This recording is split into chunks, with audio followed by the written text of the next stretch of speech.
wastabiru ala ta'sil di kitab Sadat Usul. Melanjutkan kembali pada pembahasan kita di kitab Sadat Usul, bagaimana kewajiban seorang mukmin yang harus ditancapkan di dalam amal-amalnya. Bagian daripada ibadahnya itu adalah rasa takut kepada Allah Subhanahu wa Ta'ala. Itu adalah juga bagian dari ibadah kepada Allah. Jadi bukan hanya sholat, puasa, zakat, tetapi rasa beribadah kepada Allah itu juga wajib bagi seorang mukmin ditegakkan di atas landasan rasa takutnya dia kepada Allah. Nah, kemarin saya sudah jelaskan bahwa rasa takut itu adalah kepanikan seseorang yang menjadi respon untuk menjadikan seseorang itu mengantisipasi akan keadaan dia, merasa buruk, merasa binasa, merasa hancur. Maka dia seperti bagaimana supaya kita tidak hancur di hadapan Allah, tidak binasa di hadapan Allah. Maka tunjukkan rasa takut kita dan rasa. Dan kalau kita lihat salah satu yang bagian ketiga rasa takut ini, kata Imam Ibnu Katsir rahimahullah, wal khawfu salasatu anwa. Rasa takut yang dijadikan sebagai amal ibadah kepada Allah Subhanahu wa Ta'ala adalah kau tancapkan kepada tiga bagian. Bagian yang pertama itu katanya wanautul awal. Yang pertama itu bahwa khawfun tabi'i ka khawfil insani min syubuhi wan nari wal khalqi wa hadhihi la yanamu 'alaihi ibad. Bahwa sesungguhnya yang kau tancapkan kepada diri kau yang sekali-kali itu adalah khawfun tabi'i, bahwa sesungguhnya rasa takut itu memang sudah tertancap pada jiwa seseorang secara tabiat, nggak bisa dimusnahkan. Orang takut dengan neraka, orang takut dengan siksa, orang takut dengan al-khawf, dengan halilintar.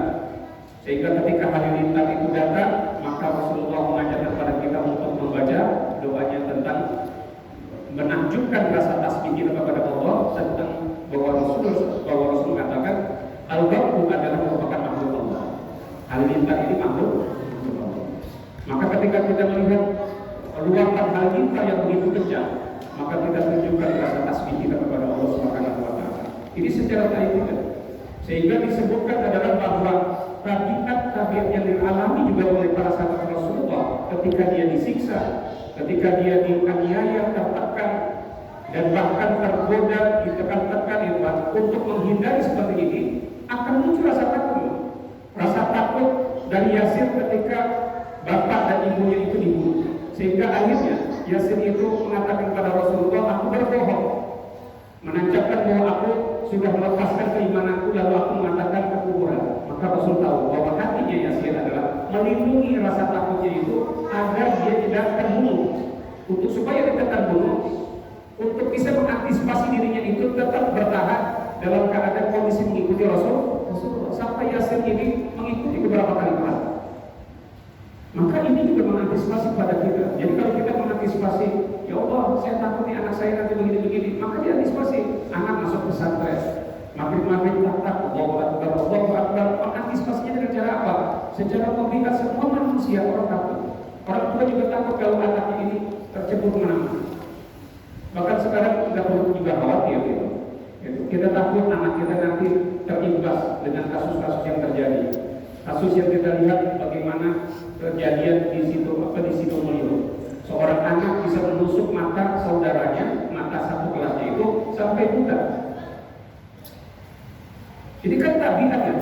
Secara tabiat kita takut, akhirnya semua manusia ini kalau gitu saya ke sekolah sini, tidak perlu juga. Dengan rasa menghindari seperti itu, maka dengan cara apa? Kumpulkan orang tua dengan guru-guru supaya ini harus diriayat, dikontrol bahwa anak-anak ketika jam mengajar tidak boleh dilepas begitu saja. Maka kontrol di dalam sekolah juga harus ada. Nah, Islam mengajarkan seperti itu. Ini yang disebut dengan kontroling atau yang disebut mutaba'ah. Jadi sekolah kalau bagus itu mutaba'ah.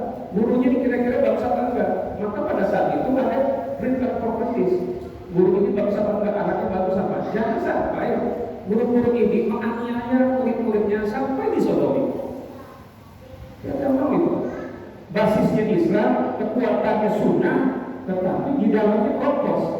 Anak-anak tidak mengaku kalau dia disodomi. Dan itu terjadi bukan di satu sekolah saja, juga pada pondok pesantren terjadi, bahkan terjadi pada kiai. Makanya sampai dikatakan ini, kata Pak Asbahu bil Madinah ikhwan yatawakkal.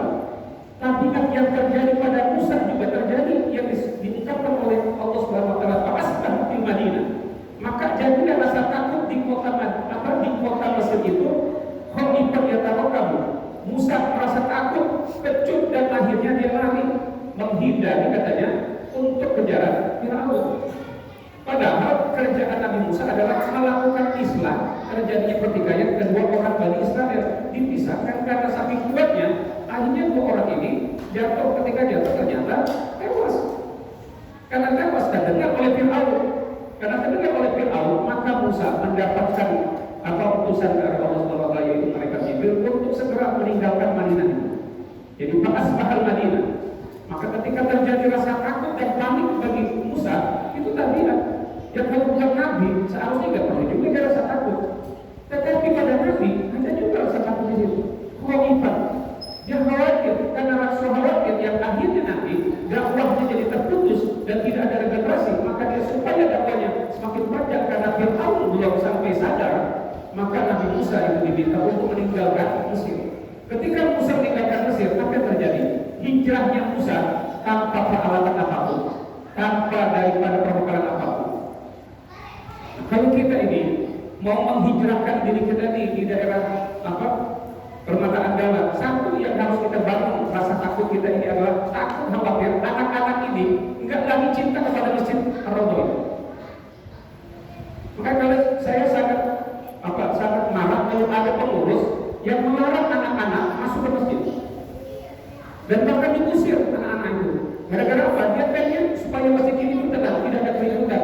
Kalau tidak ada keributan, masjid ini kalau gitu hindarkan aja dari hutan. Tepat di hutan, tidak perlu di dalam kota. Ya kalau masjid itu memang di tengah-tengah kota, anak-anak ini kan harus dimasukkan ke dalam masjid. Supaya apa? Supaya kita tidak takut dan khawatir anak-anak ini terhindar dari keracunan-keracunan masyarakat. Yang saya bingung itu sepanjang jalan ini sudah dibangun lagi PlayStation. Warnet. Nah, ya gitu. Kan itu komoditi yang menarik, yang bisa menghasilkan uang, tapi imbasnya kepada anak-anak. Kalau dia mau teratur dan halal kerjaannya daripada internet itu, makin ditutup supaya anak-anak ini nggak masuk dalam internet itu. Supaya anak masuk ke situ. Itu yang disebut hakikat hijrah. Jangan hijrah dikit-dikit kita berbicara dari tempat ke tempat seperti Rasul dengan bahasa apa, karena takut itu dengan Abu Jahal karena Tuhan disiksa habis-habisan, maka dia berangkat. Ya itu kan hijrah yang secara dia.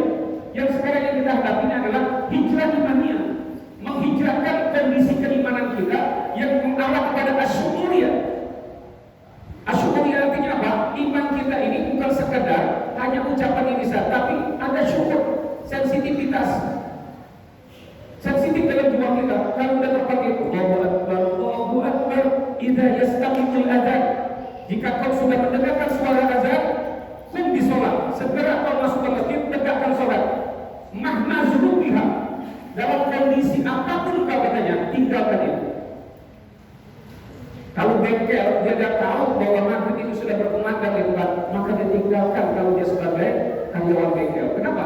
Karena dia tahu kalau karyawan bengkel membersihkan tanahnya karena kena poli dan itu tidak mungkin bisa masuk wudhu, maka dia sudah menyiapkan sejak dari jam 6. Dia tutup bengkel itu, maka semuanya dibersihkan. Berarti kan dia mencari sesuatu yang berkah dari Allah. Jangan sampai mencari nafkah, tapi dia diberkahi Allah. Kenapa? Karena urusan sholat ditinggalkan, urusan kewajiban tidak dilaksanakan. Ini namanya hakikat hijrah. Kita tidak menginginkan hakikat hijrah ini cuma hanya sekedar itu bulan Muharram, semuanya bikin umur Muharram. Tapi intinya orang beriman itu semuanya begitu-begitu juga. Anak-anak berbuat maksiat, ibu-ibunya selfie, bapaknya sibuk dengan urusan politik, timbul manai politik, mau impas orang gitu. Maka ini jangan sampai terjadi. Yang kita inginkan itu, kalau syiah di mana-mana, yang kita bingung di Jakarta itu, kalau saya sudah ke Jakarta, daerah Romolo itu antara masjid dengan masjid, jam 4 saja sudah sausatan. Assalamualaikum wassalamu alaik. Yang memanggil itu bukan orang tua, kadang-kadang ada anak-anak yang memang pulang dari pesantren, dia menghidupkan masjid-masjid itu. Kenapa? Karena mungkin di pesantren sudah biasakan seperti itu. Jam 4 mereka sudah dibangunkan untuk sahur, setengah 5 dia sudah tauhid. Assalatu wassalamu alaik ya Rasulullah.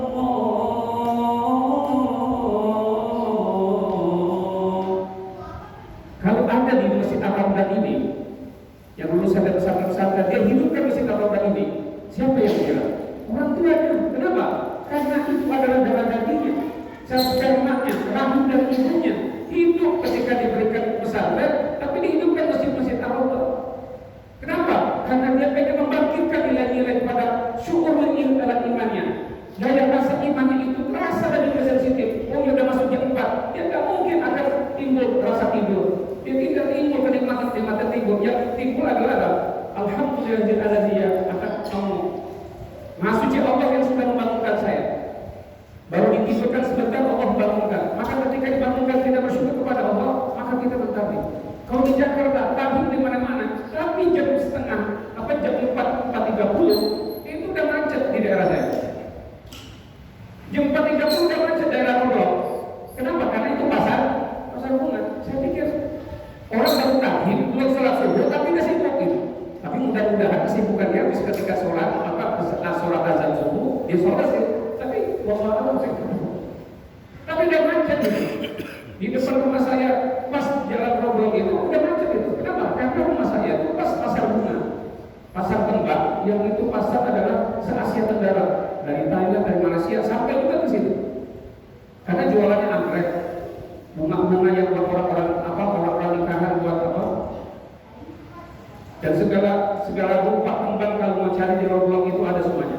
Yang ada di Australia, yang di Amerika ada di daerah Roblok itu. Macam-macam bunga yang harganya main seperti di Jepang itu ada di Roblok. Sehingga disebutkan pasar se-Asia Tenggara. Itu jam 4 saja udah macet. Yang saya bingung, masjid itu kosong, walaupun ada panggilannya dengan panggilan tahun tadi. Dan yang lucunya lagi tuh, kalau di daerah masjid di komplek Pondok Indah itu kan komplek yang kalau satu rumah itu harganya antara 20 sampai 30 miliar.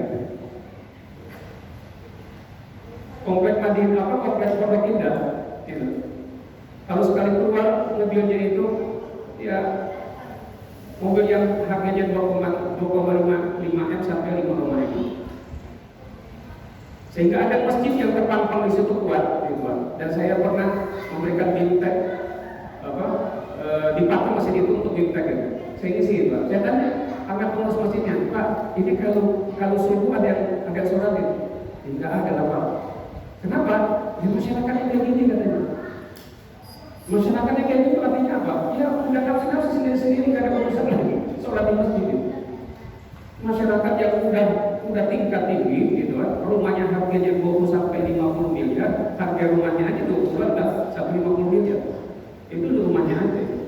Sehingga akhirnya saya tanya, kalau gitu nggak ada Pak.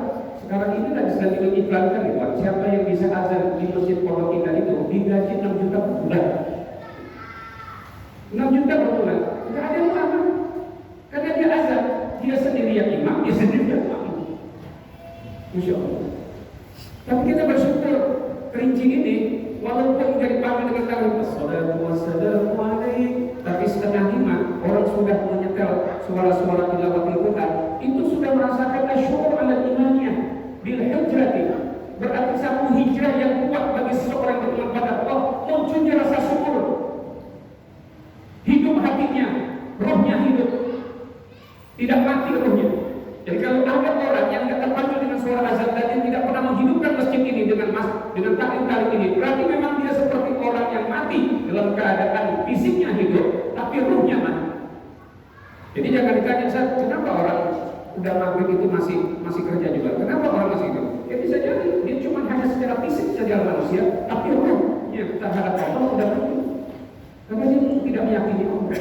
Itu yang seharusnya hijrah kita seperti itu. Nah, sekarang kan kita lihat orang hijrah berburu-buru gitu kan, bikin bubur batal. Habis makan bubur maharam ya udah selesai, kita aja bubar, keimanannya. Bukan begitu. Yang kita ingin ambil hikmah, apa yang harus kita lakukan kepada masyarakat kita, hidupkan masjid. Dan bahkan kalau kita pengen menghidupkan masjid, jadikan masjid ini seperti bagaimana Allah SWT meminta kepada kita ini surat Yasin dibaca bukan malam Jumat, Surat Yasin dibaca setiap hari. Kenapa? Supaya surat Yasin kalau dimaknai dan diartikan oleh kita satu persatu, sehingga menimbulkan motivasi buat kita. Taruhlah di ayat 20 dan 21 itu surat Yasin itu mengatakan waja'akum aqsal madinati rajulun yas'al qalu ittabi'u ma la yas'alukum apa? Qalu ittabi'u apa itu? Ittabi'u man la yas'alukum ittabi'u man la yas'alukum ajra wa hum muhtadun. Ya, di ayat 21-nya ittabi'u man la yas'alukum ajra wa hum muhtadun. Di ayat yang ke-20-nya ja'a apa? Wa aqsal madinati rajulun yas'al. Kata-kata ja'akum gitu. Datang seorang laki-laki katanya fil Madinah. Aqsa fil Madinah. Kata-kata aqsa fil Madinah ini dia tergopoh-gopoh. Kenapa tergopoh-gopoh? Ya Allah, sudah mau azan subuh, saya belum masuk ke masjid. Maka dihidupkan mesin itu dengan suara azan dia. Enggak nunggu siapa yang dia suruh azan. Jangan nunggu gori, jangan nunggu nadir. Tapi kita ini yang sudah terpanggil dengan rasa syukur kepada keimanan kita kepada Allah, muncul rasa sensitif kita, kok ada azan, masuk ke mulut. Maka kita yang azan. Di dalam kitab Nasoihul Ibad, Imam Nawawi itu sampai mengatakan, la yas'alul munkar wal nakir. Tidak akan ditanya bagi seseorang katanya bil kubri di kuburan dengan man rabbuka, man kitabuka, man nabiyuka, man imamuka. Tidak ada lagi pertanyaan itu katanya. Itu menurut Imam Nawawi di dalam kitab Nasoihul Ibad. Kepada siapa? Al-adzan fil masjid, orang yang biasa azan di masjid. Ini kalau udah saya terangin ini buru-buru lah pada berjuang buru-buru ke masjid untuk azan. Pasti berbuat kita. Kenapa? Orang sudah ditantang gitu. Siapa saja yang sering ke masjid itu lalu dia azan, maka Allah akan melindungi di kuburan dan tidak ada pertanyaan malaikat pada akhir kecuali kapan yang disebutkan dalam surat Yasin. Wa aswajuhum fi zilalin 'alal ardi muttaqilun lahum fiha faqihatun wa lahum ma yad'un salamun. Jadi kenapa kita disuruh baca surat Yasin? Bukan orang mati. Orang mati dibaca Yasin, dia di sisi Allah hidup. Kalau ada yang bacakan Yasin, dia merasa gembira lagi yang di kuburan. Kenapa? Karena mengingatkan dia untuk selalu hidup hatinya itu kepada Allah. Tapi kita yang hidup ini baca Yasin, jangan sampai ketika habis baca Yasin, tahlil, makan makanan dari orang yang habis kena musibah, pulang imannya begitu kan? Nauzubillah min dzalik. Kalau di Jakarta itu ada orang yang mati nggak tahu saya bilang. Kenapa? Ini lagi nggak masak ini. Dicari tetangganya itu yang mati kenapa? Supaya kalau di Jakarta itu kalau orang meninggal sampai 7 hari itu isinya dari pertama sampai terakhir makan semua. Soalnya kan nggak boleh. Tapi karena udah dijadikan kebiasaan di Betawi itu dari awal sampai 7 hari nanti makan semua. Dan kalau kita tanya kepada ahli musibah tadi itu, dia cari duit sampai hutang-hutang. Benar sih buat ahli main, tetapi seharusnya ketika orang kena musibah bukan dibikin musibah hutang-hutang. Tapi karena udah jadi kebiasaan, jadi lazim, masyarakat di sini mengatakan kalau giliran orang meninggal, dia nggak ada masak, kenapa? Karena udah langsung dapat makan semua. Masya Allah. Yang akhirnya asyukur ala imannya, daya rasa keimanan yang muncul daripada dirinya itu ya biasa-biasa aja. Kenapa biasa aja? Kalau malam dia tahlilan, dia baca Yasin, tapi setelah subuh nggak ada satu pun yang sholat subuh, nggak ada satu pun yang bangun. Kalau mereka bangun seharusnya masjid penuh. Tapi kenapa tetangga-tetangga itu yang kita lihat malah mereka pada sibuk-sibuk dagang, bawa tempat jam 4, lihat sementara orang baca tahlil, sholatu wassalamu alaihi. Masya Allah. Yang kita pengen hidupkan ini dalam rasa takut kita kepada Allah. Ya Allah, saya khawatir, takut gitu kan. Kalau hal-hal yang kepada jiwa kita ini tertutup dan sehingga nggak ada sensitif terhadap apa-apa yang Engkau panggil ya Allah. Yang seharusnya kita sensitif ketika dipanggil Allah, terasa bagi kita ya Allah sudah dipanggil lagi kepada Engkau. Udah sholat zuhur, udah sholat asar, terbangun, nggak ada rasa capek, nggak ada rasa lelah. Makanya Habib bin Musa an-Najjar ini yang dituakan oleh Allah kepada Nabi Muhammad, ya Muhammad, dulu muridnya Nabi Musa yang disebut Habib bin Najjar ini katanya, dia selalu itu dari rumahnya dia jalan ke toko-toko, masuk ke dusun-dusun, dia siarkan Islam. Dia siarkan agama. Kenapa? Supaya masyarakat itu jangan mati dengan keislaman ini. Supaya didakwahkan. Dia masuk ke bawah. Kenapa? Karena dia pengen menjadi rajul yasna. Dia ingin menjadi seorang yang betul-betul di hadapan Allah. Takut kalau dia masuk neraka karena nggak punya amal sama sekali, nggak punya prestasi di dunia ini. Hidupnya cuma hanya sibuk dengan dunia, sibuk dengan dunia. Insya Allah. Habib bin Hajar itu pengen menghabiskan waktunya sehingga Habib bin Hajar ini kenal dengan kaum nasihin, seseorang yang sering memberikan nasihat kepada kaumnya. Walaupun kaumnya itu berat ketika menerima tentang tauhid Allah, dia nggak pernah mundur, dia tetap berikan semuanya itu. Seharusnya kita ini ketika pengen jadi seperti Habib, jangan terpanggil hadirin yang azan itu udah ada Ustaz Solih, udah ada Gori, udah ada Ustaz Ridwan, biarin aja. Nggak boleh. Kalau kita sudah ada punya sumber keimanan dan ini terpanggil di dalam surat Yasin di ayat 20, rajulun yas'a, jadilah kalian ini rajulun yas'a, orang yang terpokok-pokok untuk mengajarkan amal kebaikan. Yas'a itu kan artinya penuh hatinya, selalu itu cinta dengan kebaikan. Masuk ke masjid dia sholat lagi, masuk ke masjid dia sholat lagi. Kan sebagian orang mengatakan sholat tahiyatul masjid cukup sekali ketika masuk. Sementara ada sebagian orang mengatakan kalau ada orang yang mengulang-ulang sholat karena dia pengen sholat tahiyatul masjid. Tahiyatul masjid bukan hanya 2 rakaat. Kalau dia mengulang-ulang terus sampai nunggu sholat azan, maka itulah bagian yang paling kuat bagi dia bahwa dia punya syukur di jiwanya pada Allah. Sama kalau kita di umroh, lalu cuma hanya bernikmat-nikmat di hotel, ya Allah, sama saja kalau gitu pulang aja jangan umroh. Ya bernikmat-nikmat di hotel, apalagi hotelnya hotel Zamrud, ya kan, yang samping Mekah, kan, hotel Hilton, gitu. Nggak tahu kalau hotel itu berapa ini? Apa harganya? Hah? Ya Zamrud, Zam-Zam, kan dekat-dekat Mekah semua tuh, sekali langkah tuh. Kalau hotel Inggris kan jauh tuh, sekitar 500 meter. Sehingga akhirnya kita punya jidia kesungguh-sungguhan. Kalau udah dekat, berapa banyak yang saya lihat yang umrohnya rata-rata pejabat ya di hotel Zam-Zam itu kan. Kok itu orang kayak keluar gitu. Ya ternyata dia nikmati hotel Zam-Zam itu aja. Padahal kalau kita umroh, yang kita berangkat niatnya itu adalah menghijrahkan diri kita dari Indonesia ke Mekah. Niatnya adalah pengen dekat sama Allah supaya masuk Masjidil Haram. Karena satu rakaat itu 50.000. Yang dia umroh aja sampai dia berdoa, Allah umrohin saya, umrohin saya. Ini yang punya duit umroh, tapi dia cuma jalan-jalan. Perhatikan kata apa ya? La bayu syukuri katanya.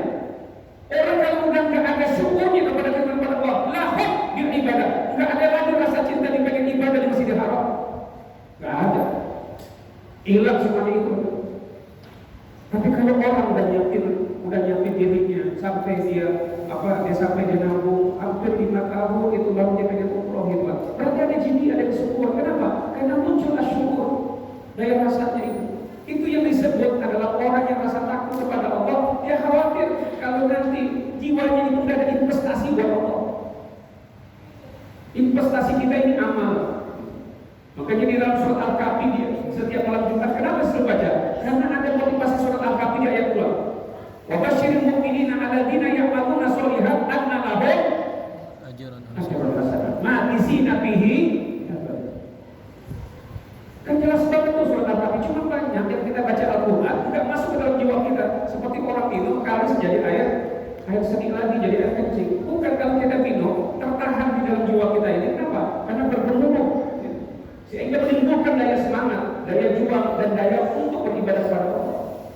Seharusnya kalau kita baca Al-Quran seperti kita minum baterai rasa panas, gitu kan? Kenapa? Karena ayat-ayat yang masuk ke dalam kita menimbulkan bergemuruh di hati kita, menimbulkan rasa semangat dan seolah-olah isyarimat atau saidan, pengen hidup mulia atau mati syahid. Makanya sampai sekarang sudah 9 bulan Palestina itu dibunuh habis-habisan, tapi hidup lagi. Kenapa? Karena izin Allah. Anak-anak udah pada mati semuanya berkelimpangan itu. Tapi kenapa anak-anak di Palestina di Gaza masih hidup lagi? Semakin banyak, semakin stres orang Yahudi itu.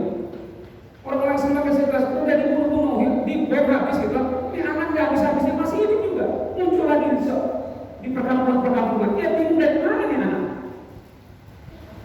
Sementara anak-anak Palestina itu dia nggak memimpikan sesuatu. Kenapa? Jangan kalian nangisi saya, jangan kalian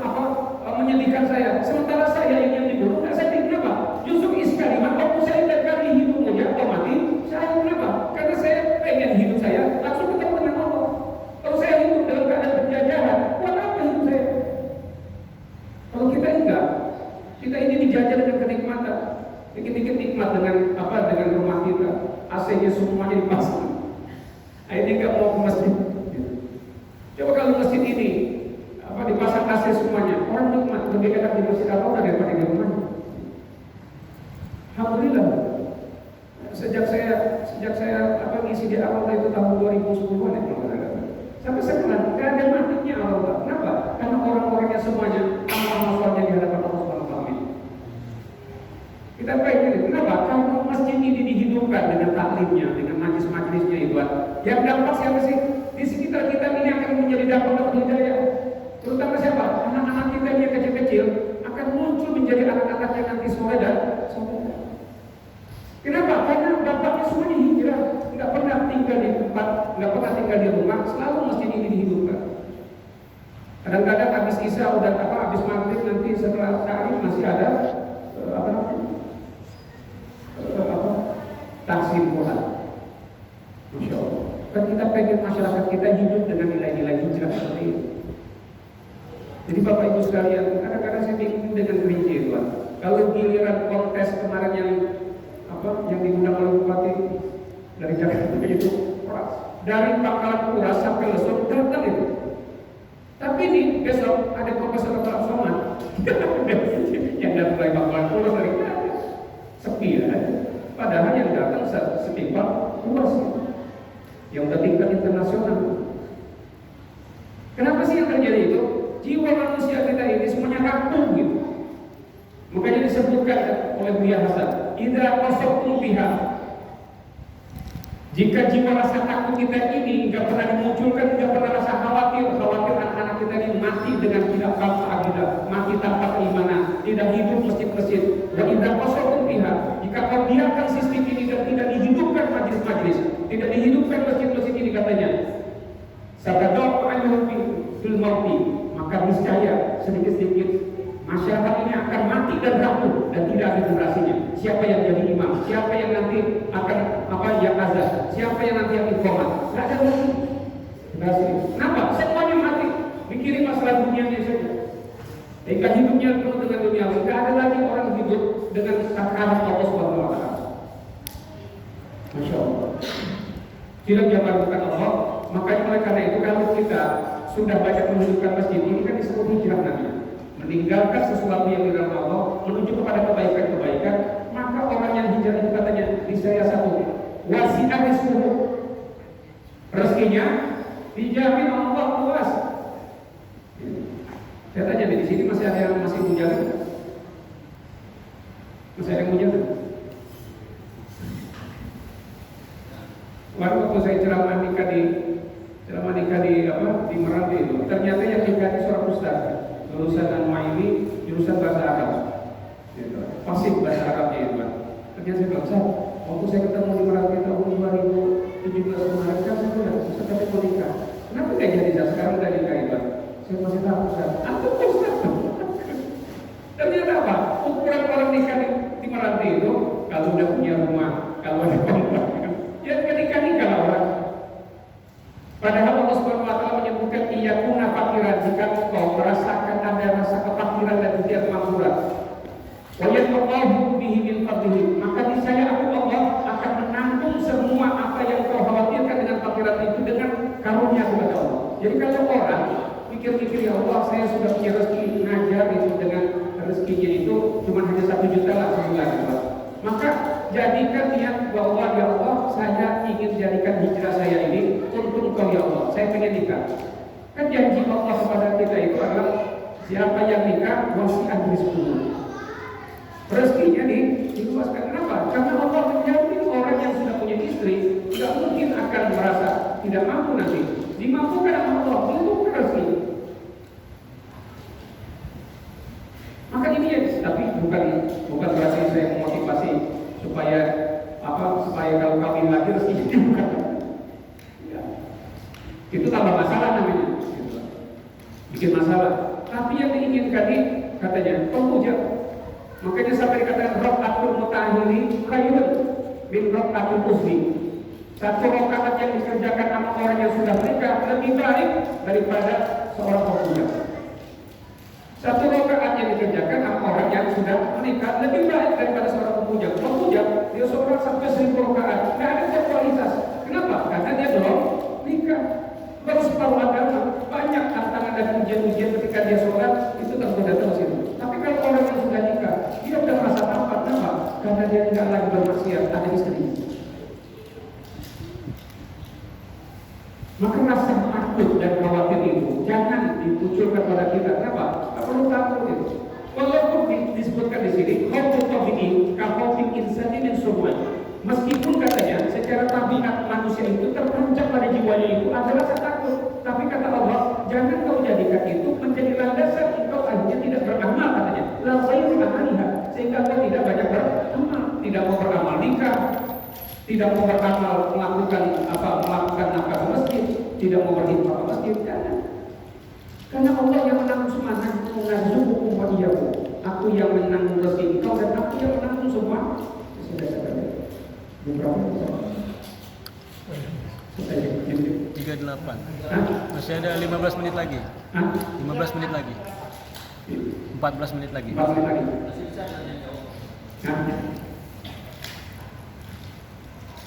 Maka disebutkan di sini, Fatasbaha fil madinati khaifan yatarqabu. Maka ketika kita sudah menunjukkan rasa kuat kita, syukur itulah yang muncul dari Nabi Musa. Dia berangkat, nggak ada perbekalan. Apa yang terjadi? Dia nyender di pohonan, dia doa. Qala rabbi anzalta ilayya khairan katira. Ya Allah, aku minta kepada Engkau adalah sesuatu yang aku butuhkan kepada kebaikan-kebaikan. Makanya doa kita ini jangan kita ya Allah saya pengen ini, saya pengen ini. Doanya Musa cuma minta qala rabbi anzalta ilayya khairan katira. Ya Allah, Engkau tahu aku ini lagi sedang membutuhkan kebaikan-kebaikan ya Allah. Apa kira-kira kebutuhan itu? Ternyata yang dibutuhkan oleh Musa adalah perlindungan tempat pekerjaan dan dia belum nikah, pengen nikah. Semuanya diberikan sama Allah, tiga-tiganya kan. Yang pertama apa? Ketika dia ternyata di hadapan dewan doa, langsung diberikan kekuatan oleh Allah. Dengan apa? Disuruh berkhidmat. Dengan cara apa? Masyarakat pada saat itu lagi sedang ngantri, hampir puluhan orang dan di belakangnya itu 20-an. Ini ada apa? Ditanya sama 20-an itu, ada apa? Itu. Ya umat, ada apa nih? Gitu. Kami lagi sedang ngantri karena sumur yang kami mau ambil airnya buat ternak kami ini tertutup. Apakah kamu bisa tolong? Karena dia orang asing dan tidak tahu, maka saya akan tolong. Ternyata apa? Dengan mukjizat dari Allah Subhanahu wa taala itu cuma ditarik dengan tangannya saja, maka batu itu bergeser. Maka masyarakat lagi itu bingung. Kami yang udah puluhan ini ngangkat susah, kok dia seorang diri? Karena dia seorang nabi, dia punya mukjizat. Maka dengan mukjizat itulah, maka dia minta kepada masyarakat di situ, saya dahulukan 24 ini. Maka ketika dia tolong 24 ini mengambil air, lalu 24 ini mengatakan, ya rijal, wahai kaum laki-laki dikatakan itu, hendaklah kau ikut aku aja. Kemana? Menemui bapakku, karena kami ingin mengucapkan rasa terima kasih. Ternyata pas ditemui siapa? Nabi Syuaib. Nah Nabi Syuaib dan tahu bahwa yang dikatakan ini Nabi dan Musa. Akhirnya Nabi Musa ditawarkan pekerjaan untuk ngurusin ternaknya supaya dua anak perempuannya ini tidak perlu lagi ngurusin. Berarti Nabi Musa dikasih ternak, dikasih gaji, sudah dapat satu. Yang kedua, Nabi Musa karena tinggal di situ sebagai pekerja dikasih satu rumah karena kontrakan Nabi Syuaib banyak. Kayak Pak Dewi itu kan apartemen banyak banget di situ buat karya-karya terapi yang masih baru-baru rumah. Gitu. Maka dikasih Nabi Musa dapat tempat yang disebut kota Purnah Masakin, tempat yang kira-kira menjadi tenang bagi Nabi Musa. Karena tempat sudah dapat, melihat Nabi Syuaib dia masih sendiri, maka ditawarkan, ya Musa, engkau masih sendiri, masih bujangan. Maka aku tawarkan dua anak perempuan ini, maka kau pilihlah di antara dua ini cantik-cantik itu. Musa aja pilih Siti Safwa. Makanya doanya di situ kan, Allahumma jma' bainal Musa wa Safwa. Ya Allah, satukan kami sebagaimana Musa dan Safwa. Maka yang terjadi apa? Musa dapat Safwa, Musa dapat tempat, dapat mertuanya seorang nabi Syuaib, dan yang ketiga adalah dia dapat rezeki. Maksud saya adalah kalau ini mesti dihidupkan. Insya Allah rezeki kita ini dibebaskan sama Allah Subhanahu wa taala. Yang kedua, derajat kita akan diangkat sama Allah. Apa derajatnya? Derajat keimanan. Anak-anak kita ini insya Allah mudah-mudahan yang hadirat di sini dia bisa menjadi hafal Al-Qur'an. Minimal apa? Kalau kita nanti meninggal, anak-anak kita yang mewariskan masjid Ar-Raudhah ini, dia yang jadi imam, dia yang jadi khotib, dia yang jadi muazzinnya. Kita nih yang udah mati, nanti terus orang kita. Artinya apa? Kuburan kita menyala terus, kuburan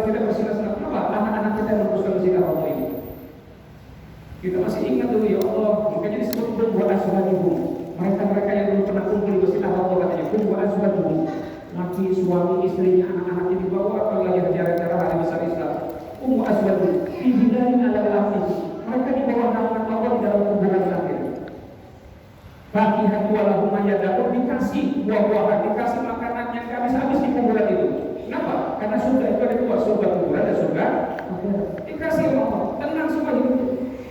Siapa pengurus-pengurus masjid Allah? Asbaju bidilan ala al-ibuka wallahu fiha fakihatu dan bahkan buah-buahan habis-habisnya, sebagaimana mereka menyediakan setiap habis majelis ada makanan-makanan.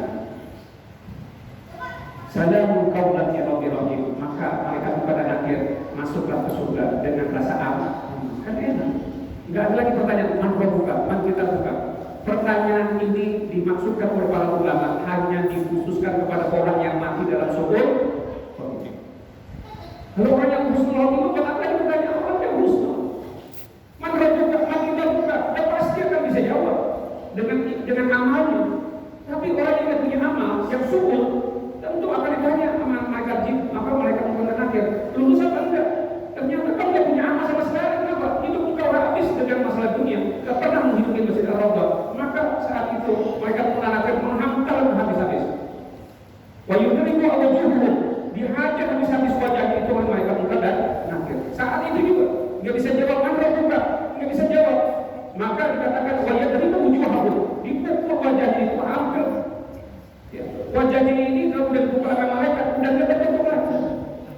Dia cuma hanya menyebutkan itu dengan kalimat sakit-sakit dan teriak-teriak. Teriakan orang yang di kuburan sampai terdengar aja dia orang yang masih di dunia. Makanya ketika Rasulullah dengan sahabat, ya Rasulullah, ini teriakan apa? Ini orang-orang yang mati dalam sumur. Kenapa? Sedang disiksa oleh malaikat kubur. Nauzubillah min dzalik. Sehingga sahabat-sahabat mengatakan, ya Allah, Allahumma inni a'udzubillahi min kubri, Allahumma inni a'udzubillahi min kubri. Maka dibantu oleh Rasulullah, engkau mengatakan lewat kuburan, minta azabku. Ya Allah, lindungi kami dari azab kubur, lindungi kami dari azab. Ya maksudkan Allah, maka ini menjadi kewajiban kita. Sehingga disebutkan jadi wa'alam bil wajibatun wa taqul muhammadun. Hendaklah kalau tabiat rasa takut itu muncul kepada jiwa kalian, itu bukan haram, akan tetapi al-fiqhul wajib. Dia menjadi pekerjaan yang wajib untuk menghindari dari segala mafsadat. Wa taqul muhammadan, dan supaya meninggalkan yang dilarang oleh Allah. Kita takut dengan hujan, akhirnya ke masjid. Kenapa? Karena mungkin tadi masalah-masalah begitu. Maka kita sholatnya di rumah. Tapi dalam keadaan yang haram tadi itu, tetap dia lakukan tadi itu adalah menghindari yang haram tadi itu, tidak melakukan sholat atau meninggalkan sholat, tapi dia lakukan sholat di rumah. Disebutkan. Fa'iza hasrat hazil goyal. Maka kalau hasilnya ini adalah tujuannya sakinal qalbi, supaya hati kita jadi tenang. Kan intinya itu sebenarnya. Jadi secara tabiatnya maka memunculkan jiwa kita menjadi kuat. Wa itma'anun wa ghalaba 'alaihi al-fadl, sehingga akan menjadi tergerak pada jiwa kita. Wa ghalaba 'alaihi al-fadl, dan Allah memberikan kepada kita al-fadl, kebahagiaan. Masya Allah. Mudah-mudahan dalam hijrah ini rasa takut kita jadikan ibadah kepada Allah, dan mudah-mudahan kita termasuk orang